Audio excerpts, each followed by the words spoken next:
Hello and welcome. Now we are now in the dashboard area of our WordPress installation, and we are now going to install the WordPress plugin S2 member. And so in order to do that, we're just going to go to the plugins area. We're going to click add new. And then we're going to click upload plugin. And in order to do this, we're going to go and grab that file from our hard drive.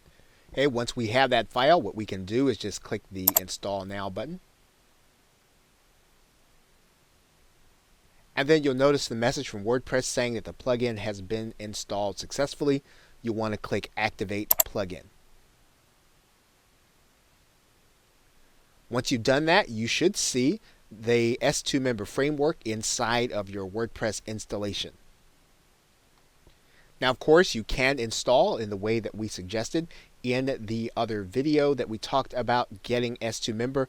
In that particular case, you would go to Add a new plugin. And then you would type in the search plugins area S2 member.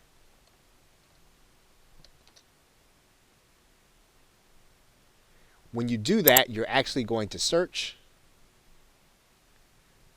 And you'll see the S2 member framework probably in the top left-hand corner. Now, you'll get the opportunity to click the install button from there. Now, ours won't show because we've actually already installed the plugin. But if you'd like to do it that way, you can certainly do it that way. Either way gets the plugin onto your site and makes it ready to be used. Okay, so with that, thanks, and I will see you in another video.